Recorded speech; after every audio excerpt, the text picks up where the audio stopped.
On today's Transit Unplugged podcast, we take you in person, behind the scenes, to Tucson, Arizona, with our special guest, Mikel Oglesby, who is the General Manager of SunTran, the local transit system there. It is a great interview. We take it on the road, walking and getting on their streetcars and taking some of it in his office. It's a fun, interesting interview that I recorded while I was there speaking at the Southwest Transit Association conference, a great conference that operates and represents 8 states there. And they had their annual conference this year in Tucson. We take a look at the grants, the projects, the transit overviews with Mikel, and a little bit of his past history, which I think you'll find very interesting. How he got started off in his career with his father as a bus driver, a bus operator in Boston, literally, sitting on the seat behind his dad, kicking his legs as a little kid. And he grew up to become, a well-known, well-respected leader in our transit industry. We also take a look at their alternative fuels, and this podcast is a complimentary episode that matches along with our Transit Unplugged TV episode, where everything you hear on today's episode, you can see it on our Transit Unplugged TV show on YouTube. This is the in-depth interview. We'll show you some of these things on the program on YouTube airing now. Now let's dive into this great interview with my friend Mikel Oglesby.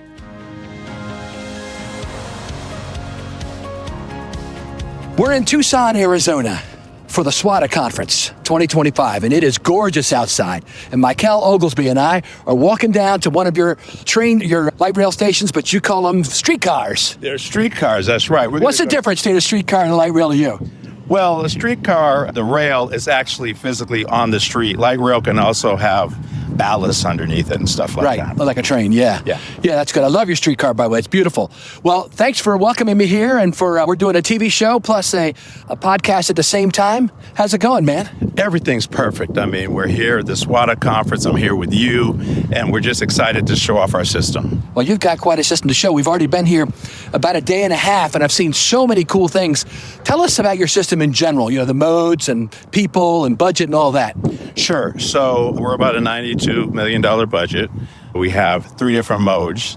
It's SunVan, SunTran, and Sunlink. So it's basically fixed route, paratransit, and streetcar. And we're really excited to provide this service to 3 transit centers.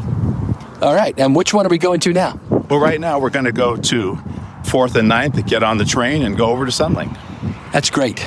So we're going to take this podcast recording while we're on his vehicles. He's going to tell us what we're saying. It's going to be one of these live in-person podcasts that we've done a few times before that people find so popular. And you're the general manager. That's correct. I'm the general manager of all 3 modes and oversee it and report to the city. We're back here, and Mikel, we're going to hop on one of your streetcars here. Where are we headed? We're heading to our Sunlink facility and to go see our staff and kind of walk around and show you what we're all about. Let's talk about the organization structure. A lot of people that listen to our show work in transit. So I think your structure here is very interesting. Tell us about how it works here in Tucson. It's very unique. So the city of Tucson hired a contractor, which is RITP Dev, to oversee the entire system. It's 4 positions. Mine is one of them, and I have control over all 900 employees. Most places do the same thing, but it reports to a transit system. The transit system's knocked out, and I'm directly to the city. Gotcha. And I met the guys that you work with from the city. They seem like sharp guys too. They're really into what we're doing here, right? Yeah, they're supporters 100%. They were instrumental in getting me here, and I support them 100%. And you might be the biggest fare-free system left in America. Yeah, it's fare-free. I mean, when you have paratransit, fixed route, and the rail system fare-free, and when you have a rail system, basically streetcar, coming from the U of A, and these students are depending on this free fare, it has been extremely successful. That's awesome. And so the city council is really behind transit, obviously. Yeah, 100%. They're supplementing the additional cost, and it's been going on for about 5 years now. So you also have something great coming. Well, let's first talk about what you've got. Then I want to talk about your BRT, which is what you're hoping to bring in here. Okay. Yeah. So tell me about your bus system. So our bus system is a unique system. We have 185 buses, and we service approximately 323 square miles of service. It's a big area. We were driving around today, driving for 15, 20 minutes, and you're still in the city. It's big. It's big, and it requires a lot of service. So not only are we free, but we're efficient. So we make sure people can get to where they need to be when they need to get there. And then tell me about your streetcar system. So the streetcar system is a 3.9-mile loop, but it's jam-packed with innovation. It's jam-packed with the ability to go shopping, go to places that you have to go eat. There are so much things you can do. Yeah, that's great. And then your paratransit. So our paratransit service is the same square area, and we actually service some a little bit outside of that area. And one of the great things about our paratransit service is that we still stand behind the leave nobody behind technique with it being free. And we are really doing that simply because we have the best employees. That's the reason why. That's awesome, man. Yeah. I've been working with Cindy Gleason from your staff and a couple of the other folks. They're top notch. Oh, yeah. Cindy, she's with our marketing group. I have Davida with our planning group. I mean, I could go on and on, but the ones you've dealt directly with, it was a dream for you to come here. And especially during the SWATA event, during our 50-year anniversary, during a time where the rodeo was celebrating their 100-year anniversary. And then last year, we celebrated 10 years of Sunline. That's beautiful. Yeah, 50 years of transit. And tomorrow we're going to go to your museum, which has all the vehicles from the last 50 years, like a different one of each kind. Oh, that's correct. It goes on. It has paraphernalia. It has articles. There's even a person there that carves out buses, hand carves them. He'll be right there, hand carving them.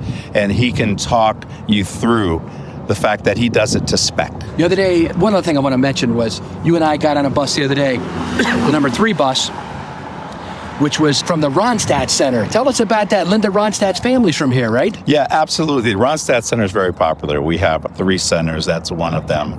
And we went from there over to El Charro.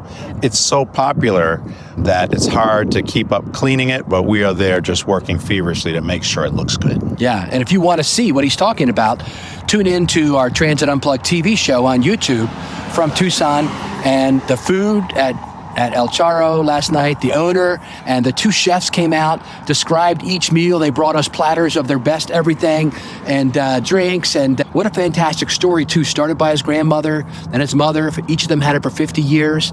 They have it still in the original house. I mean, and the current president, what an amazing guy. He's grown it to 18 different restaurants now. Yeah, it's amazing. And the fact that they have carne seca and they dry it with the sun on the roof in a cage. I'll tell you, I don't know what it sounds like it tastes, but I can tell you that it tastes good. And wow, we gave us some of the chimichangas. They actually invented them here. Yeah, the myth is that they dropped the food into the fryer. When they pulled it out, it ended up being a chimichanga. Yeah, it was like magic. Voila. Yeah, no, that's great, man. All right, so while I was out with some of your guys, we went over to one of the other stations, and you guys are working on a new bus rapid transit project, BRT. Tell me about that. Yeah, so we're working on bus rapid transit going along Stone, and it's the first step. So if this is successful, then there are other corridors that we would like to implement.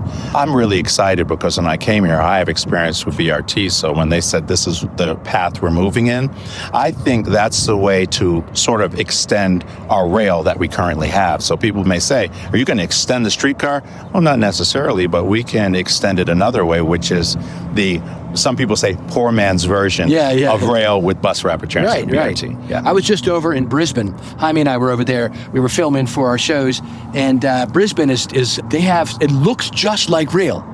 It's called their Metro, but it's BRT. I mean, it's fantastic. And he was, explaining all the reasons why everybody from Currituga to Brisbane to now Tucson is wanting to do bus rapid transit. I'm a big proponent of it. Yeah. It's like, a third of the price of rail, and you can move it if you need to. And absolutely. Yeah. I mean, bus rapid transit's proven. I was instrumental in getting BRT, the Silver Line in Boston. So I'm familiar with it. But what you're talking about is a 60-foot articulated vehicle, and it even has a little hub over the wheel. That's right. You know what I'm talking about. That covers it and makes it look like our actual train. It's on the cover of our Brisbane episode. We took a picture, and it's just one of the coolest looking buses I've ever seen. That's cool. Yeah. So tell me about how you got here and how long you've been here and all that kind of stuff. You've got quite a history. Well, I will say, I mean, though I've only been here 8 months, I've been in transit over 30 years. Right. And I've run various systems, large and small, different locations from Boston to Florida to California.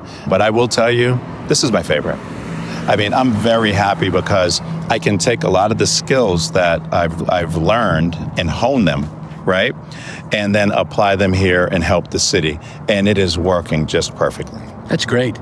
Well, we're getting ready to get on your streetcar. It's going to be pulling up here in just a minute. We'll see if your estimated arrival time signs are working right. It says it's going to be here in 3 minutes. All right. So yeah, I'll be here. I'll be the judge of that, as they say. No, I'm just messing with you. All right. So once we get on there, I want you to tell me the story of your dad. Sure. And I want to wait till we get on the streetcar to do that. Sure. So let's talk a little bit more about what's here. One thing that is fantastic, I was here last year for a Trapeze Fontes conference, and I noticed it then, I'm noticing it now. Your weather here, man, it's like my dream weather. I love it here. Yeah, it's great. A lot of people say, "Oh, you're in Arizona, isn't it hot?" Well, there's 3 months of hot, but then the rest of the time it's cool in the morning, it's nice in the day, it's cool at night. Yes. The same people that are saying that are in places like Detroit, when I'm saying, "Okay, well, you don't like Tucson, but you don't mind 3 months of snow." Right. So the only Winter freezing. Right. So to tell you the truth, I rather complain about wearing shorts than a t-shirt myself. Absolutely, man. I love it here. This is great weather. Your system is amazing. What else is happening in the world of transit here? We've talked about the BRT potentially coming. Tell me a little bit more about that. What is the next phases? You're in the planning phase right now. You're seeking funds, or where are you at? Well, right now we're solidifying the funds for the first phase of the BRT. But one of the things we're really stretching out on is really taking a look at our alternate fuel technology and the direction that we're going. And I'm glad that we're going in the direction of a CNG electric split because we can provide transportation. Some people go all in on electric and they've been burned. We were able to work with the city to say, even though your goal is 90% zero emissions by 2030, if you want to provide transportation to people, let's ease into it until the technology's there. So I think it's a match made in heaven. That's interesting. And you have a lot of CNG here anyway, right? I mean, underground.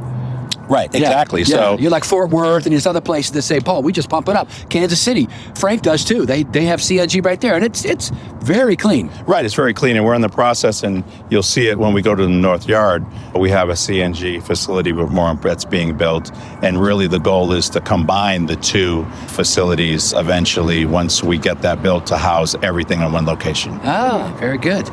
All right. Look at that. Look at the time. Hop on. What time is it? It's right on time, baby. Good job. Don't even try. Ours are pretty quiet, though. All right, we'll see how quiet these vehicles are. They're coming up now. It's right on time. It's actually a second or two early, so that's great. But it won't leave early, I'm sure. Here it comes. Beautiful. Oh, beautiful. We got it to ourselves. All right, Mikel. Now we're on your streetcar here. This thing is awesome. It's keeping us plenty cool, even though it's hot outside. That's why you hear the air conditioning's back here. That's right. This thing is 10 years old now? It's 10 years old, but the air conditioner is brand new. We just replaced it. But it's 10 years old, and it's 10 years young, actually. Yeah, there you go. And pretty soon, we'll be looking at moving forward with additional vehicles, but right now, we're doing pretty good. You wait till you see the layout and the format, you'll see. Oh, that's awesome. We're doing very well. How many buses do you have? Total buses, like 200 something? Oh, total buses? Yeah. We have 185 total buses. Okay. We have 8 trains. 8 trains, okay, Yeah. very good. All right, looks like it's almost time for us to hop off. So one more stop. One more stop. Great to have with us on a special insert edition of the podcast, Rebecca Klein and Keith Scott, my friends from Tall Small Productions and Communications. And today we're talking about how people who want to move up in their career, sometimes you have to be resilient, right? You have to spring back during challenges. Exactly, Paul. Thank you for having us. The key is to be able to spring back and not to get stuck in the past. And that happens by using clear language and messaging that builds trust. None of the fluff, but clear, direct language. And in that language, you want to avoid things that can trigger other people's walls to come up, such as in a challenging time, if you tell someone, no offense, but, or can I be honest with you? They're going to know that you want to offend away and that you're a liar. And what about body language? What's the importance there? I'm just reading a book from an FBI guy on body language, so this will be interesting to me. Well, body language is, as you know, Paul, is 70% of communication. Every time we walk out in public, when we leave our homes, we're being watched. We always tell people, stay paranoid. And you project trust and authority through your body language. You have to always realize that someone's watching you and someone's making an opinion about you. And a big part of resilience is connecting with other people. And with your body, if you cross your arms the moment the challenging conversation happens, it's going to show that you are closed off and shut down. You want to have your palms open, show people, hey, I'm receptive to what you have to think as well. And what about like the team feedback culture? What can you tell me about that? One of the key things for feedback is open and honest feedback, not the fluff, not the compliment sandwich, but making sure the feedback helps strengthen the team. Feedback is a gift, and encouraging and developing a culture where feedback is a gift to become a better person. Because if we're all told all the time, hey, you're doing a great job, there's no room to develop further. And with feedback, as Keith said, too many times when you have the compliment sandwich, you hear that good part, and all you know is what's coming, and you're getting ready for it, and your defenses are climbing. Instead, save the worst for first. Really? Yeah. That's interesting. So if I was going to have a talk with someone, how would that work? Just let them know right up front what the issue is? Exactly. Well, the problem is people say, hey, Bob, or hey, Sally, you're doing a great job, and we really love having you here, but. Yeah, that's true. No one hears anything after the, before the but, right? Right. So start out, here's what's going on, here's what I need to see change, and here's how we're going to do a follow-up to make sure the change occurs. Interesting. That's good. And then, so let's say in this communication exchange, there becomes some tensions. How are you going to de-escalate those? Sometimes it's knowing when to stay silent and to walk away. If somebody becomes visibly emotional, step away. Say, I'm going to give you a moment, or I'm going to go grab some water, because otherwise, too often people keep on talking. That person's garage door has closed and they are not receiving anything you are saying. It's very rare that you can reduce tensions with words. It's very rare. Really? In couple, in workplace, words never work. I'll throw that in there. Or add that. Taking time, everybody needs time to simmer down. So how does that work? What do you say? You just say, I need to get away for a minute? Like, what we usually say is, I need to use the restroom. I'm going to get a cup of water, want some. Do something, if you can, to remove yourself from that situation. It's hard to de-escalate when someone's just staring at you. yeah. And I guess when people are tense and emotional, your words, I mean, whether it's between spouses or coworkers, it's not really going to work, because it's almost like an open wound. And every time you touch it, it's an ouch. It's an ouchie. Exactly. And too often, all people do is poke at it by saying things like, calm down, relax. This isn't a big deal. When it's a big deal to the other person, all they're doing is getting even more tense. I've never had the situation with a spouse, Paul, but in the workplace, I think With a spouse, how many? Of course, yeah. So in summary, when we communicate, when we're actively engaged with people at the workplace or in home, there are challenges that pop up. So give me kind of a wrap-up summary of what we're talking about to be a resilient leader. Be direct. Don't be afraid to tell the truth.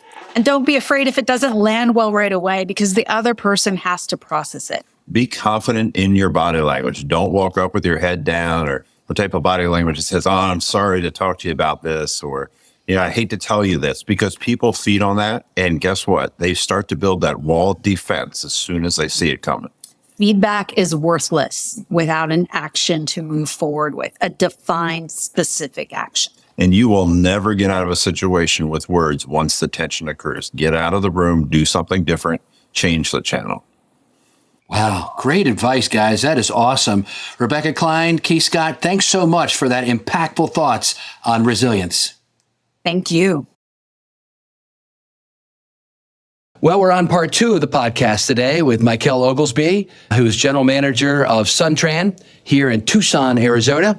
And Mikel, we're in your administrative and maintenance facilities here. I just took a tour. Jeff gave me a tour, your AGM.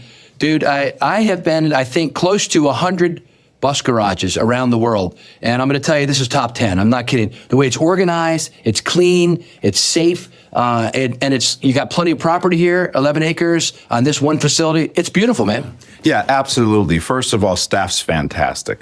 They're very clear and concise on what we want to do moving forward. But did you notice you could almost eat off the floor in that maintenance garage? I commented on it. I was like, this thing is, what, 14 years old? And it looks like it's 5 or 7 years old or something. We pride ourselves on keeping it clean, and that brings up morale. People are really excited to be able to move forward and work every day and know what they're coming to work to do. Speaking of coming to work, so you've been here about 8, 9 months now, but you and I have been friends for a while, and you have a long and storied history in the public transportation industry. But I'd like to take you back to the beginning. How did you get started in transit? Well, this one's a little different, but a lot of people say that when they start in transportation, especially as an operator on the front line, they say they cut their teeth on the wheel.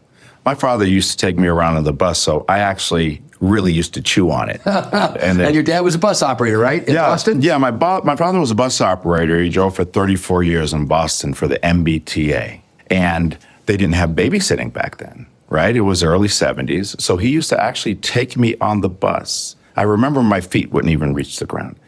And he'd take me on the bus. I learned everything about a transit. And even during the breaks, they'd sit me on the pool table and the supervisors would babysit me. So I've been in transit for a long period of time. But here's the crazy part, though. Fast forward, I go to college. I get out of college. I get a job. I'm an analyst at the MBTA. Lower level position, but I got my way in. I start working my way through the ranks. I become number 2 in the system for Bob Prince. A lot of people know who he is. Oh, yeah. And together we ran the MBTA while my father was still driving a bus. And you could imagine what that did. A couple of things it did is, since he was a high rater, it gave him some serious trash talking rights. You see my boy over there? Yeah. Might get a call from a supervisor. Your dad's down here, and I'd have to say, leave him alone. So thinking back, my father told me one thing, and I really didn't know what he was saying. I was probably about 8, but he said, I'm driving a bus, so you won't have to. And I never knew what that meant. Fast forward now, I've been general manager, CEO, executive director in public transit. So I guess he did a pretty good job. That's amazing. The bus drivers, though, they really are the backbone of our operations. They and the mechanics. Absolutely. And that's one of the reasons why I'm glad that I'm where I'm at, because when you get to general manager stage the way that I have, you have an appreciation for the frontline employee. So I've learned to treat the frontline employee the same way, or the janitor, the same way that I would treat a mayor or a governor. And it's been very successful for me so far. And that's why I like to keep in contact with all employees, especially the operators and the mechanics. Take us through the Oglesby Trail now. All right, so you get promoted to AGM of MBTA. Yeah. One of the 5th or 6th largest transit system in America. Yeah, at the time it was 4th. Wow. Yeah. 6,500 employees, 29 unions, light rail, heavy rail, paratransit, ferry service, and locomotive. We had our own police department. So everybody who in their early stages went through Boston, it was like, we call it the boot camp. You did everything. So from there, when you go out to like a smaller system, you can utilize the skills that you acquired from each discipline. And where did you go from? How long were you there, and then where did you go? Oh, I was there about 12 years or so. Okay. I left there, did a little consulting, but went to Sunline Transit Agency after that. Which is Coachella? That is in the Coachella area, or Palm Springs, people say. Right. And we ended up being the leader in alternate fuel technology there, and that's where I learned about hydrogen and CNG. Before Lawrence Skyver got there, you got it set up? That's correct. Okay. So I created the American-made fuel cell bus. It's the first American-made bus with American-made parts with the fuel made on property in America to get away from the use of foreign oil. And the FDA administrator gave me $5 million to create the project. I didn't know that, man. Yeah. That's awesome. So that West Coast Center of Excellence on the hydrogen, I've been there. I've seen the hydrogen plant. I toured it. That's fantastic, brother. Yeah, we did it then with a high radix reformer and electrolysis process with steam reformation. I'm not sure if the education building's still there, but I created a hydrogen education format. And what we did is we moved forward with all CNG vehicles. And then I was on my 7th generation hydrogen vehicle when others were just starting out. So we were very popular. And now they're selling in hydrogen back into the general market. Trucks come by and fuel up there. It's amazing. It's amazing how times have changed, and different colors of hydrogen. At the time, we were making it through the electrolysis process, where you take the oxygen goes in the air, hydrogen goes in the tank, and you pump it. But now it can be made Water comes out the tailpipe. Water comes off the tailpipe. Yeah. Well, a quick story about that. Okay. So my maintenance guy was watching me, and I was being interviewed on television, and I said, water can drip out the tailpipe. So he put a flower with a vase there. The water's dripping out the tailpipe. And the person interviewing me said, they said it's so clean you can drink it. Will you drink it? I said, absolutely. And I turned to my maintenance guy, I go, Tommy, take a sip. Oh, he was not happy, but he did. I mean, ultimately, it goes through all types of metals. So, I mean, it tasted like metal, but he talked about that for quite some time. I'm sure he did, yeah. So it's funny, the naming nomenclature, you were at Sunline and now you're at SunTran. But what'd you do between those two? So after Sunline, I ran rail from Miami to West Palm Beach. TriRail? TriRail. South Florida Regional Transportation Authority. You got it. Yeah, I was Where the Dave deputy. Deck is now. Yeah, Dave's there now. Yeah, I was the deputy there for quite some time and did a lot of great things. Positive train control, the Irish crossover, getting into downtown in the early stages, created and developed that. I heard they recently executed it. That's great. And then I did something that I didn't think I'd do. Yeah, tell me about it. I know what it is. I got talked into going to Detroit. Motor City, baby. The Motor City. At first, I was very hesitant, but everybody there was really positive, and based on my background, they really needed my help. So I went there with my heart, not necessarily my brain, but it ended up being fantastic. I created a comprehensive operational analysis. I did a bunch of great stuff to move the needle forward, but I promised I'd be there for 3 years, and on that 3rd year, I left. I actually said it's at 3 years. I stayed another 6 months to train somebody and left, and now I'm here. So when you were in Detroit, I know they were having a lot of, there was even in the news what was going on up there that you could see regular news, not just transit news. So there's 3 agencies there, right? There's the RTA, there's SMART, and there's DDOT? Yeah, there's the RTA is an overseeing agency that kind of does the funding, but it's really DDOT and SMART. DDOT is more downtown, inner city, SMART's the suburban portion. And there's a lot of pressure. And Dwight. Oh, they're there now? Yeah. That's great. I know them both. I know them both. Robert's a great guy. As a matter of fact, I hired Robert to run People Mover. So it's great that he's moved in that position. Well deserved. We're going up there in a couple months to film an episode of our TV show there. And Fantastic. We're already prepping with them. My boss, Rod, is from there, so I think he's going to come with us. It's going to be great. It seems like a great system. It's a great system. We worked hard on making sure we had the fleet replaced, but there was a lot of things that needed to be fixed after the pandemic, and there were issues before the pandemic. We put in a safety plan that wasn't there. There's a lot of great stuff the bones are there. It's just what they do with it. Yeah. So you go from super cold weather in Detroit, and the Detroit Lions down here to super warm, and actually, this is like perfect weather for me, man. It's cool, like in the evenings, and gets moderately warm. Yeah. I know I'm not here in the hottest time, but right now we're here in February. This is awesome. Yeah. I think about it like the Coachella Valley area and the Sunline in a way. And the reason why is because the weather's the same. It's the desert. If you want to go to a place that's high end, there's Indian Wells here. There's Catalina Foothills. I mean, it's identical. I truly think the only difference is one has palm trees, the other one has cactus. That's good. That's good. All right. So last kind of question. Let's do a future question. What do you have planned here? What's in your pipeline that you want to do? And then I want to get your take on the industry, where you think we're going. So, but first, let's do what you're doing here in Tucson. So I'm here. I'm here to stay. This is it. I'm very happy. The format and layout fits my skill set. It's multimodal. I have multimodal experience. So I'm really working with the team to develop a vision moving forward. It's going to include focusing on alternate fuel technology and making sure we focus on it.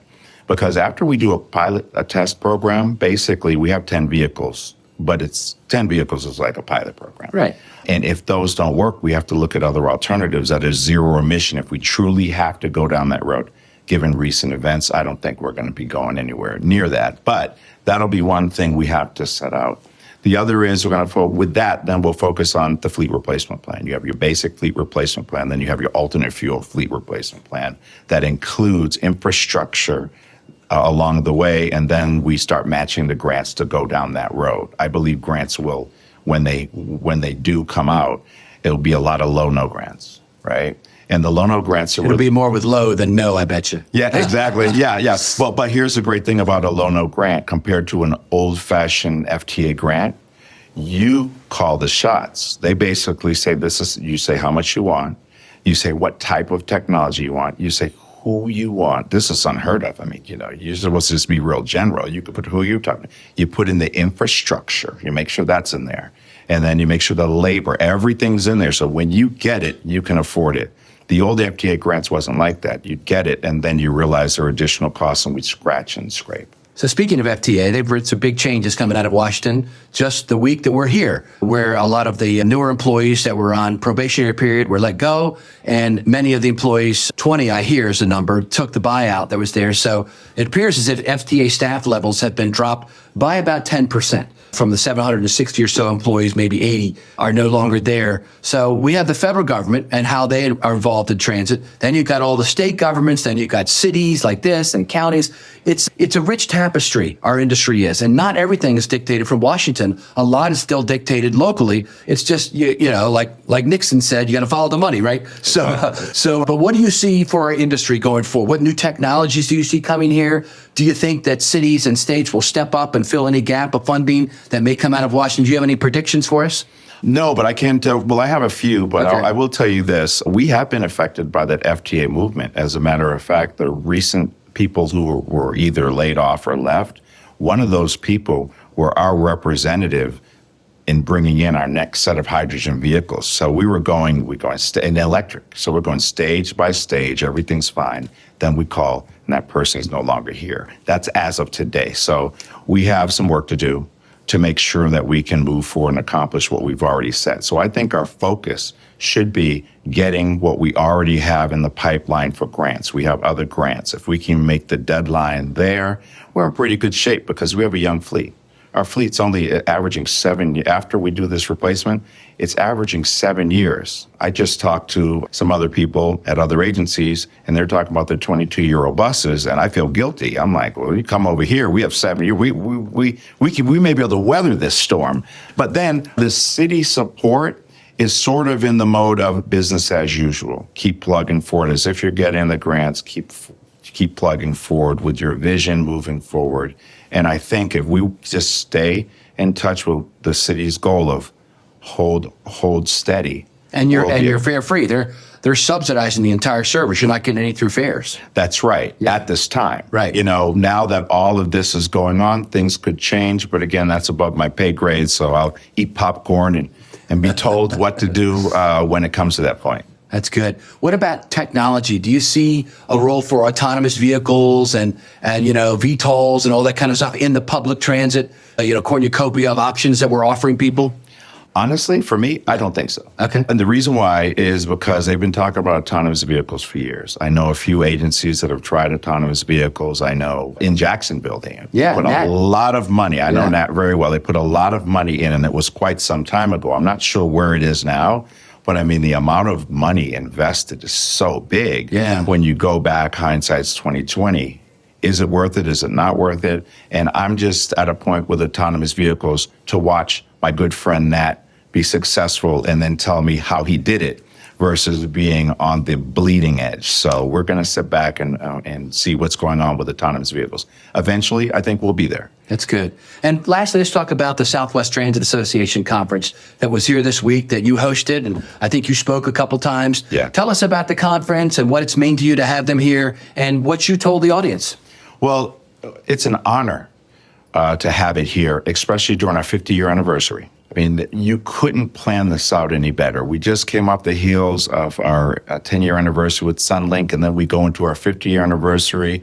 The rodeo's here, and it's a 100-year anniversary. It was a perfect storm. So I was very proud to be able to show Tucson off and to say, listen, you don't know about Tucson? A lot of people were saying, oh, I've never been here. I thought it was Phoenix. And I said, well, it's not Phoenix, but I mean, the Beatles sang about it. Jaime was telling me that today, right? yeah, right. So they're going around and people are saying, I'm coming back. This is incredible. This is amazing. And that's really what we wanted. We wanted to make sure that we as a transit agency were a good host and made everybody smile by putting our vintage bus out there for people to look at. I saw a lot of pictures on LinkedIn with that. All the way to us speaking and just telling our story. I did an alternate fuel technology discussion similar to what we're talking about, stating that we're going to go towards compressed natural gas. People appreciated it. People appreciate someone that's in there that's going to do something different or state the facts. I'm very straightforward, so I just state the facts, right? And when I just left the conference, I see the people walking around and smiling. They want paraphernalia from here. They want the bag. And a lot of conferences, smaller conferences aren't like that, but the energy is still going towards the end of this conference. So Yeah. Rich Sampson and Amanda do a great job putting this together every year. It was great to be here with you. Thank you for hosting us and for showing us your amazing transit operations. I appreciate it. It's a pleasure. Thank you for joining this edition of the Transit Unplugged podcast, featuring Mikel Oglesby, General Manager of RATP Dev for the city of Tucson, and who oversees SunTran, SunVan, and Sunlink. My name is Julie Gates. I'm the executive producer of the podcast, and I want to thank you for listening to this show. And if you're listening right now, I have a favor to ask of you. Would you please give us your feedback about the Transit Unplugged podcast? We're running a survey right now to help us make decisions on what to do with the show moving forward. So if there's anything you absolutely love about the podcast, please let us know. And if there's anything that makes you want to hit your head against the wall, we need to know that too. It's really important to us to deliver the show you want to hear week after week. And as time evolves, the show needs to evolve. We can only evolve with your help. So please head over to transitunplugged.com/survey. It's completely anonymous, and your feedback will help us make our show better week after week. You can find the survey at transitunplugged.com/survey. Thanks so much for listening, and we'll catch you next week.